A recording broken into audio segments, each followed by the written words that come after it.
우리가 살아가는 현대사회는 참으로 바쁜 삶을 살아가고 있습니다. 사회학자 중 한 분이 앞으로 시대가 거듭되면 거듭될수록 변화되는 것이 있는데 그 중에 하나가 속도가 계속해서 빨라지게 될 것이다. 그래서 현대사회는 두 기어가 막 물려서 돌아가게 되는데 원동력을 가지고 있는 기아가 빠를수록 거기에 물려있는 기아가 어떻겠습니까? 빨리 돌아가겠죠. 그래서 현대사회에는 모든 스피드, 속도의 전쟁이고 그래서 점점 그 속도가 빨라지게 될 것이고 사람들이 이제 그 속도를 따라가려고 하다 보니까 우리 인간이 정말 하나님이 주시는 그런 행복의 차원을 뛰어넘어서 불행한 삶을 살아갈 수 없는 사회가 될 것이다 라고 정의를 했습니다. 우리가 빠른 속도로 지나가게 되면 바깥 풍경을 세밀하게 볼 수 없고 또 느낄 수도 없을 것입니다. 이처럼 우리가 빠른 속도의 세상 속에 바쁘게 살다 보니까 무엇이 중요한지를 놓치고 살아가고 있지만 무엇이 중요한지를 놓치고 살아가고 있는 것조차도 생각할 수 없는, 알 수 없는 그런 시대 속에 우리는 살아가고 있습니다.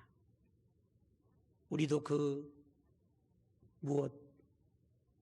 바쁜 세상을 살다 보니까 참으로 중요한 것이 무엇인지를 놓치며 살아갑니다. 어떤 중요한 일이 있어도 또 우리가 교회 안에 신앙적인 중요한 일이 있어도 예전처럼 모이기가 힘듭니다.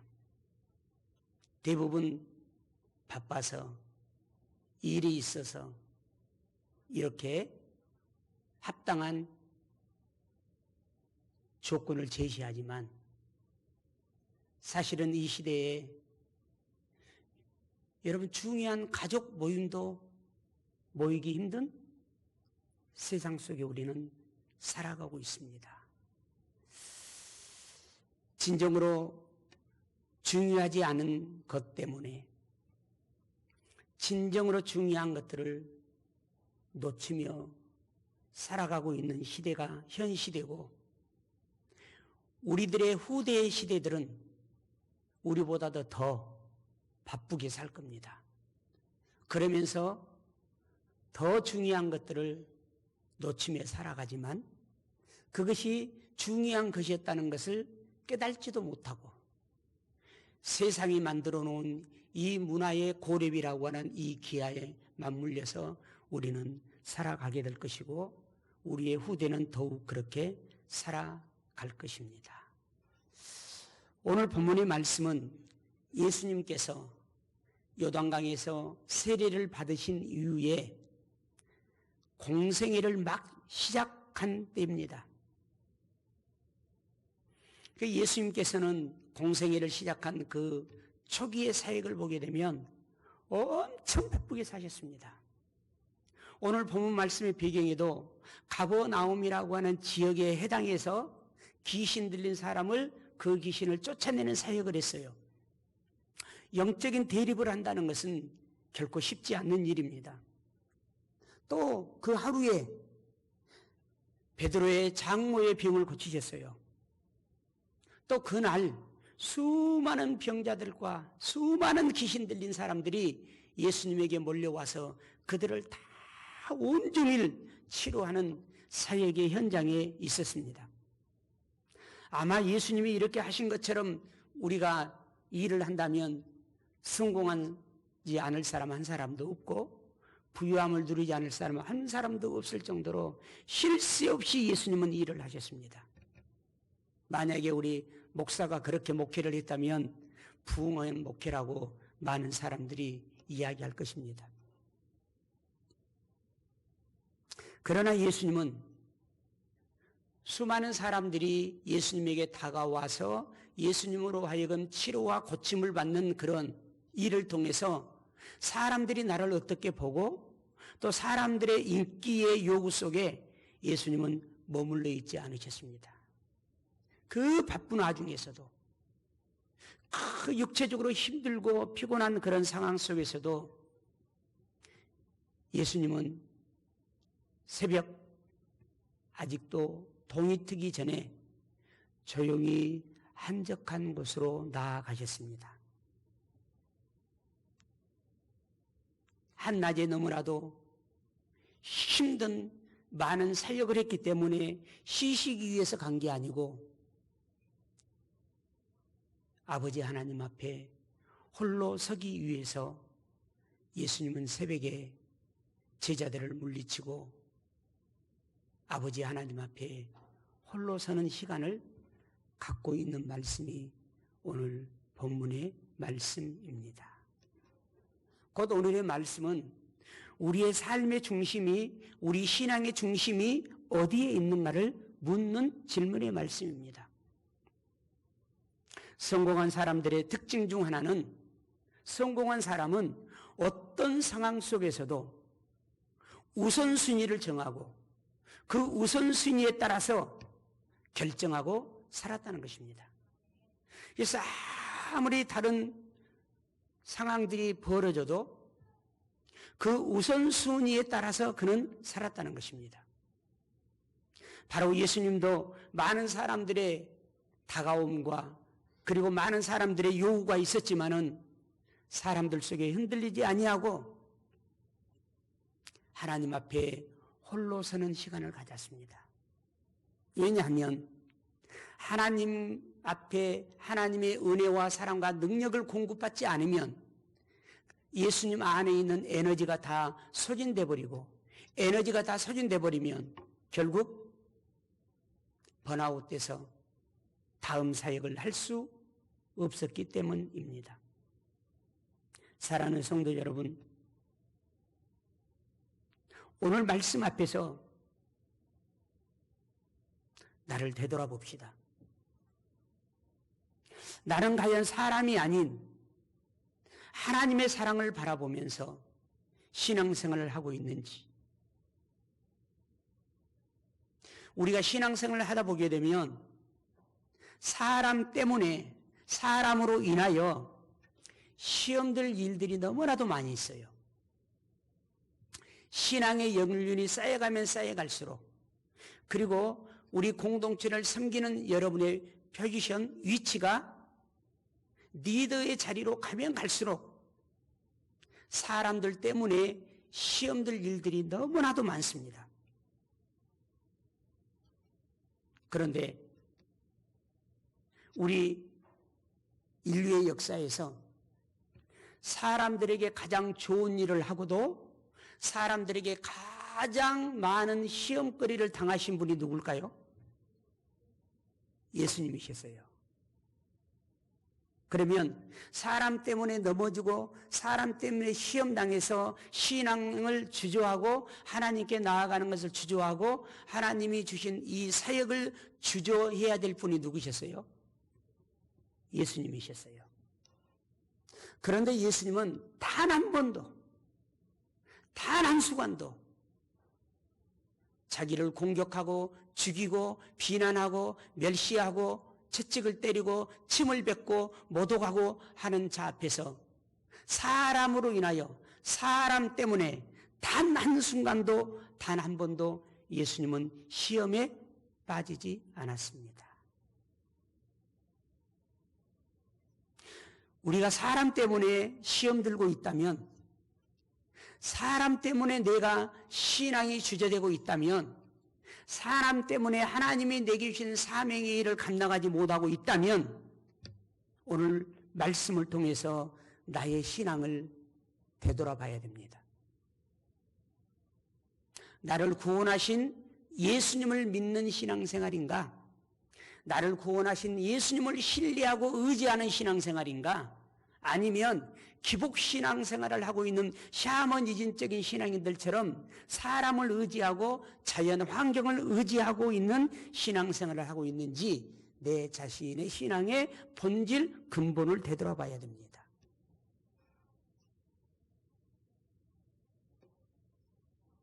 시험 때문에 많은 사람들이 무너집니다. 그런데 그 시험이 대부분 사람으로부터 옵니다. 특히 내가 더 신뢰했던 사람, 이 사람에게서 옵니다.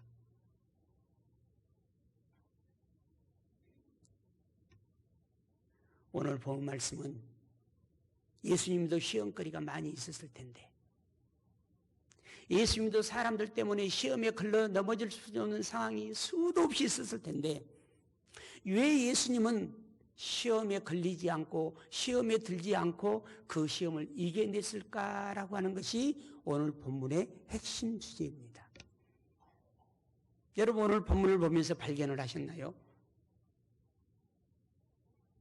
우리들과 비교하면 헤아릴 수도 없는 더 많은 시험거리가 있었을 텐데 그 시험에 단 한 번도 걸려 넘어지지 아니하고 그 유혹에 한 번도 걸려 넘어지지 아니하고 사탄의 계략에 한 번도 걸려 넘어지지 아니하고 그 시험을 이겨낸 그 이유가 어디에 있었을까? 그 첫 번째는 하나님과 교제의 시간이 있었기 때문입니다. 예수님은 새벽마다 한적한 곳을 찾으셨습니다. 그리고 그 모든 시험의 문제들을 하나님 앞에서 해결하고 하나님께 위로받고 하나님께 격려를 받고 그리고 하나님께 이겨낼 수 있는 영적 힘을 공급받았던 것입니다. 예수님에게 있어서 기도는 어떤 사명도 아니고 해도 되고 안 해도 되는 선택이 아니라 예수님에게서 기도는 영으로 살아가는 호흡과 같은 것이었습니다. 그래서 우리가 기도에 대하여 공부를 할 때 빠지지 않고 나오는 말이 뭡니까? 따라서 합시다. 기도는 호흡입니다. 그 기도는 내 영의 생명을 유지하는, 내 생명을 건강케 하는 가장 중요한 핵심인 것입니다. 수많은 사람들이 신앙생활을 하면서 환경 때문에 사람 때문에 쓰러지고 넘어지고 시험에 걸려서 결국은 예수를 멀리하고 예수를 부인하고 떠나는 이유가 어디에 있습니까? 사역을 하는 사람들일수록 더 큰 일을 하는 사람들일수록 더 많은 일을 감당하는 사람일수록 더 시험에 빠지고 무너지는 이유가 뭡니까? 사역 속에서 하나님과 교제하지 않기 때문입니다. 예수님은 수많은 사역 속에서도 끊이지 아니하고 하나님과 교제함을 잃지 않으셨습니다. 그래서 여러분 시간을 정하고 계속 기도하라고 강조하는 겁니다.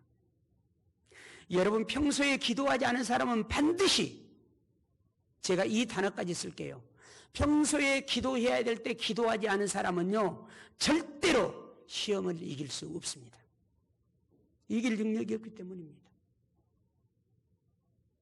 여러분, 우리가 호흡하지 않고 어떻게 살 수 있겠어요? 자, 지금부터 한번 우리 숨을 잡아볼까요? 아마 훈련된 사람이면 모르겠지만, 저 해녀라든가 이런 분들 같으면 모르겠지만, 아마 이곳에 지금 스톱워치를 탁 눌려서 우리 호흡을 참읍시다 라고 했는데 아마 5분 넘기실 분 없을 거예요. 호흡하지 않으면 죽습니다. 기도에 호흡이 없는 영혼은 죽습니다. 그렇기 때문에 시험이 오면 그 시험을 넘어갈 수 없습니다. 가장 시험거리가 많았던 예수님도 하나님과의 만남, 하나님과의 교제, 말씀과 기도로, 디모데후서 4장 5절 말씀처럼 말씀과 기도 외에는 절대로 너희들이 거룩해질 수 없다, 시험을 이길 수 없다 라고 했어요. 그런데 여러분, 건강한 기도자는 어떤 기도자입니까? 말씀이 있는 곳에서 기도해야 돼요. 말씀을 듣고 기도해야 돼요. 그리고 그 말씀 안에서 하나님의 뜻을 알고 기도해야 되는 거예요. 예수님이 오늘 본문에 한적한 곳에 가셨다라고 하니까 이 말씀을 그냥 쉽게 읽으신 분들은 한적한 곳, 사람들을 피해서, 사람들이 힘들게 하니까 그걸 피해서 라고 하는 공간으로 생각할 겁니다. 그러나 이 한적한 곳은 어떤 특별한 장소를 의미하는 게 아니라 한번 따라서 하시면 좋겠습니다. 하나님과 단둘이만 만날 수 있는 거룩한 자리. 바로 이게 한적한 곳이에요. 그러면 저와 여러분도 그 장소가 어디이든가 상관없이 무엇이 있어야 되겠습니까? 한적한 곳이 있어야 되겠죠. 어느 날 보니까 제가 평균 한 사택에 1년에 한 30일이나 가는 것 같아요. 그건 제가 뭘 하기 위해서 아니라 제가 게을러서 그렇습니다. 집에 사택에 가서 있다가 새벽에도 나오고 하는 게 부담이 돼서 한 1년에 한 30일 정도 사택에 가서 잠을 자는 것 같아요. 근데 요 근래에 어느 날 갔더니 이 드레스룸과 또 화장할 수 있는 그 저희 사택에 조그만 공간이 있거든요. 안방 옆에. 거기를 박영민 목사가 기도실로 만들어 놨더라고요. 조그만 상 하나 놓고 방석 하나 깔고 그러면서 저한테 부탁하기를 겨울이 되면 추우니까 저쪽 유리 창이 있는 데다가 커튼 하나 해줬으면 좋겠다고. 그래서 보니까 거기서 기도하고 소리내서 기도하고 그곳에서 기도하고 하더라고요. 한적한 장소. 그게 나의 사무실일 수도 있고 나의 일터일 수도 있고 나의 집안일 수도 있고 여러분 밖에 어떤 자연 공원에 한 공간에 가서 그곳에서 하나님과 나와 단둘이 영적인 교제를 하고 있다면 그것이 나에게 어떤 곳이에요? 한적한 곳이에요. 여러분 세상의 사람의 소리보다도 하나님의 음성을 들을 수 있는 자리. 그래서 예수님으로부터 능력의 온천을 받을 수 있는 자리.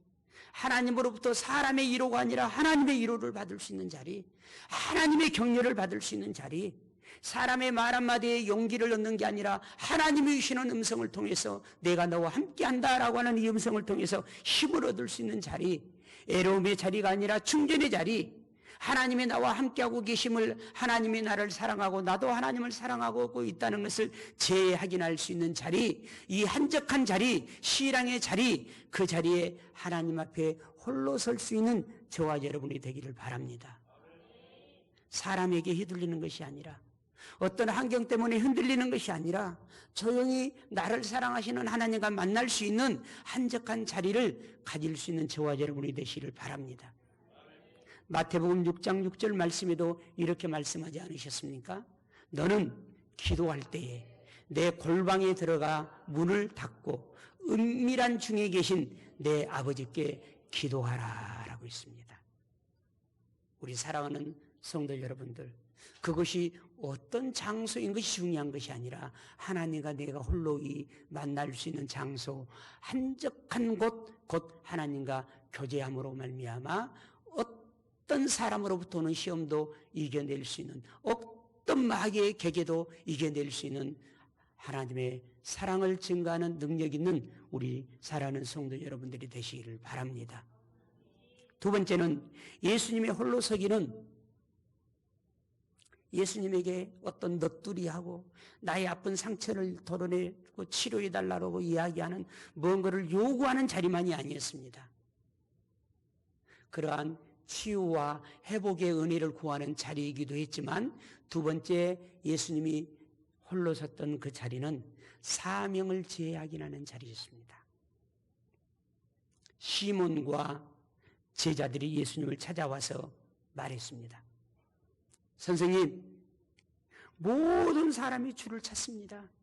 모든 사람이 주를 찾습니다. 이 말은 겉으로 보면 칭찬 같지만 사실은 사명에서 벗어나게 하는 유혹이었습니다. 여러분, 예수님이 이 땅에 오신 궁극적인 목적은 어디에 있었어요? 모든 죄인을 대속해서 십자가에 죽기 위해서 오신 것이고, 내가 너희들의 죄를 위해서 십자가에서 죽기 위해서 온 너희들의 구원자라는 것을 증거하기 위해서 병든 자를 고치고 귀신을 쫓아냈던 거예요. 그러니까 병든 자를 고치고 귀신을 쫓아내신 것은 예수님의 사역의 본질이 아니란 말이에요. 예수님이 하나님의 아들 그리스도라고 하는 것을 보여주기 위한 어떤 확증의 일이었지, 예수님이 이 땅에 오신 궁극적인 본질의 일이 아니었단 말이에요. 그러면 예수님께서 자꾸 병든 자만 고치고 귀신만 쫓아내고 이렇게 하게 되면 예수님이 본질을 놓쳐버릴 수 있잖아요. 여러분, 따라 삽시다. 일 때문에, 교회 일이 너무 많아서, 교회 일이 너무 바빠서, 세상 일이 너무 많아서, 세상 일이 너무 바빠서 하나님과 나 사이의 관계, 하나님께서 내게 주신 사명을 잊어버리지 말자. 그래서 여러분, 예수님이 말씀을 보시면요, 예수님이 말씀을 보시면 마가복음 9장 35절 말씀에도요 그런 말씀을 해요. 내가 다른 동네에 가리니 그곳에 가서 병든 자를 고치고 귀신에게 사로잡힌 자를 내가 자유케 하면서 하나님의 나라의 복음을 전하리라. 그러니까 여러분, 지역적인 것을 보는 것이 아니라 본질을 볼 수 있는 눈이 여러분이 있기를 바랍니다. 예수님은 하나님과의 그 한적한 곳에서 만남을 통해서 본인에게 주신 사명을 어떻게 해서 그 사명을 무너뜨리려고 하는 것들을, 유혹을 이겨냈습니다. 많은 사람들은 예수님께 병고침과 기적을 기대했습니다. 그러나 예수님은 그 기대에 머물지 아니하시고 예수님은 이렇게 말씀하셨습니다. 이르시되 우리가 다른 가까운 마을로 가자. 거기서도 전도하리니 내가 이를 위하여 왔노라 하시고. 그러니까 예수님은 자기가 이 땅에 보내심을 받은 궁극적인 목적의 사명을 늘 간직하며 살았단 말이에요.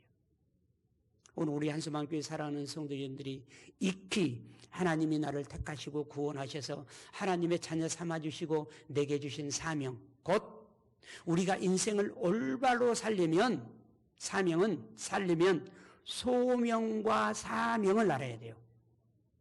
하나님이 나를 부르셨다는 소명, 하나님이 나에게 주신 뭐요? 사명. 이것을 분명히 알았던 사람들 가운데 한 사람이 바울이잖아요. 이방인들을 위한 복음을 위하여 내가 너를 택했다는 이 한마디가 그의 일생을 살게 만들었어요. 이처럼 우리 한소만교회 사랑하는 성도 여러분들도 한적한 곳에 예수님이 홀로 섰던 것처럼 우리도 한적한 곳에 하나님과의 만남을 통해서 내가 이 땅에 태어난 목적, 하나님의 나를 구원해 주신 목적, 하나님이 나를 하나님의 자녀 삼아 주신 목적, 하나님께서 예수님을 통해서 나의 나라, 나의 본향을 하나님의 나라에 지금 짓고 계신 이 목적, 내게만 주신 사명의 목적을 다시 한번 깨닫고 그 목적을 위해서 살아갈 수 있기를 바랍니다. 그리고 나의 나머지 모든 삶은요, 그 목적을 이루기 위한 삶이어야 돼요. 나의 사명을 이루기 위한 삶이어야 돼요. 돈도 왜 버려야 돼요? 사명을 이루기 위해서. 왜 내가 직장에서 승진해야 돼요? 사명을 이루기 위해서. 내가 왜 공부해야 돼요? 우리 청소년들, 학생들?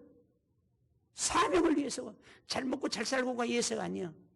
마태복음 6장 33절에 너희가 먼저 그 나라와 그의 의를 구하면, 내가 내 준 사명을 위해서 살면 먹을 것, 마실 것, 입을 것은 내가 책임져 주리라는 거예요.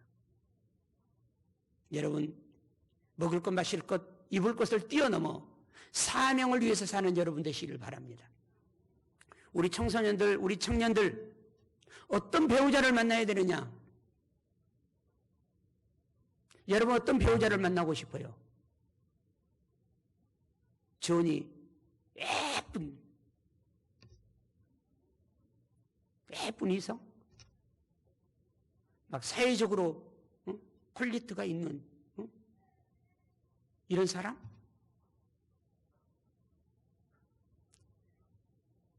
여러분, 나와 함께 사명을 위해서 살 수 있는 사람, 나와 함께 하나님이 주신 사명을 위해서 살 수 있는 사람, 그 가정에 하나님이 함께하지 않겠습니까? 그 두 사람을 하나님이 높이시고 세워주지 않겠습니까? 그래서 여러분, 우리 부부간에 서로 사명의 일치를 위해서 기도하셔야 돼요. 사명의 일치를 위해서. 뜻이 맞지 않으면 얼마나 힘들어요.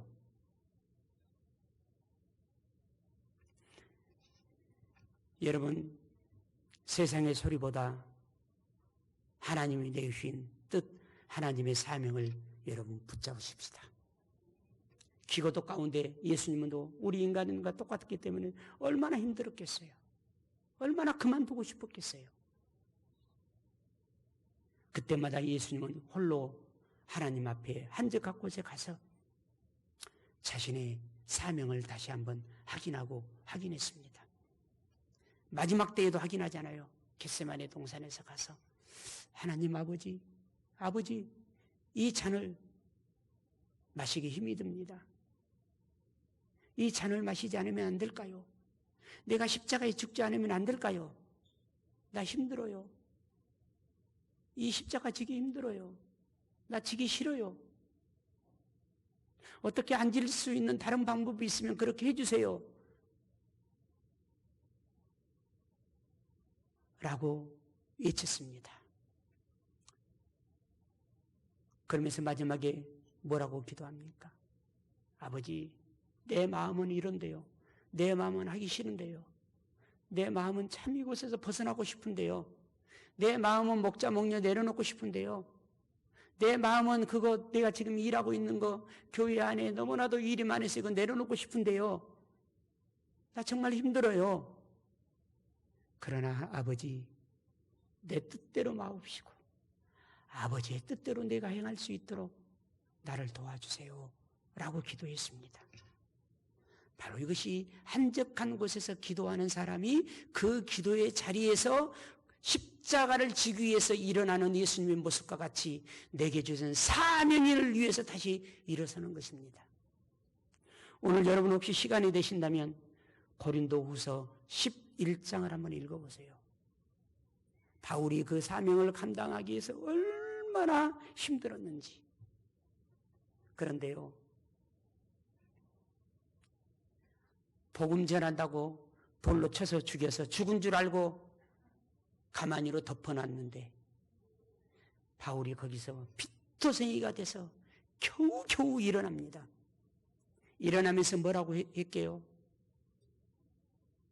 다시는 이제 내 사명을 위해서 내가 살지 않으리라 라고 일어나지 않고 내게 주신 사명, 주 예수께서 주신 사명, 이 생명을 복음을 전하는 일을 위하여 나의 나머지 생애를 드리겠습니다라고 그 빚두성이 같은 고통의 순간에 가만히를 물리치고 일어나는 일을 3번이나 했다고 기록합니다. 진정으로 하나님의 사랑을 아는 사람은, 진정으로 하나님의 영광의 보좌를 아는 사람은, 진정으로 한적한 곳에서 하나님께 나아가서 하나님과 단독 면담을 하는 사람은 자기에게 준 사명을 다시 확인하고 그곳에서 일어날 수 있는 것입니다. 사랑하는 성도 여러분, 사역과 삶 속에서 방황하고 흔들릴 때 하나님 앞에 홀로 서면 내가 이 자리에 있는가, 내가 이 시험의 자리에 있는가 다시 한번 깨닫게 될 것입니다. 3번째로 예수님의 홀로 서기는 새로운 능력의 출발이었습니다. 예수님은 기도 후에 다시 마을로 들어가셨습니다. 홀로 기도하신 이후에 다시금 하나님의 은혜로 새로운 능력과 담대함이 나타났습니다. 한번 따라서 합시다. 기도 없이 하는 사역은 마른 샘과 같고 홀로 서지 못하는 신앙은 사람의 눈치에 무너지고 맙니다. 여러분, 기도 없이는 사역할 수 없어요. 기도 없이는 사역할 수 없어요. 여러분의 사역이 크면 클수록 더 우리는 기도의 자리에 하나님께 은혜를 공급받아야 하는 것입니다. 그러나 하나님 앞에 홀로 서는 순간 우리는 하나님의 능력으로 채워주기 때문에 그 무엇도 감당할 수 있는 은혜를 입게 되고 사명은 다시 새로워지는 것입니다. 모세는 미디안 광야에서 홀로 있을 때 부름을 받았습니다. 엘리야는 호렙산의 고요함 속에서 세미한 음성을 들었습니다. 예수님은 새벽 기도 가운데 십자가의 길을 향한 결단을 새롭게 하였던 것입니다. 우리 역시 내가 아무리 연약하고 내가 아무리 보잘것없이 보인다 할지라도 우리가 하나님 앞에 홀로 서는 그 순간 하나님은 우리를 만지시고 우리에게 능력 주시고 우리에게 사명의 옷을 입혀 주십니다. 하나님 앞에서 홀로 선 자만이 세상 앞에서 담대하게 일어설 수 있습니다. 예수님이 홀로 서기는 고독이 아니라 하나님과의 동행의 은혜였습니다. 여러분, 하나님 앞에 홀로 서면 설수록 하나님은 여러분을 가까이 해 주십니다. 사람 속에서 흔들리고 사람 때문에 시험이 들고 환경 때문에 내 신앙이 무너져 갈 때 하나님께 다가오라고 하는 사인으로 여러분 보시기를 바랍니다. 야곱이 하나님 앞에 엄청난 축복을 받았는데 그 축복을 다 빼앗겨 버렸잖아요. 그래서 창세기 35장에 완전히 폐가 망신해버린 야곱에게 하나님이 뭐라고 그래요? 야곱아, 배들로 다시 올라오라. 야곱아, 내 앞에 가까이 다가와라.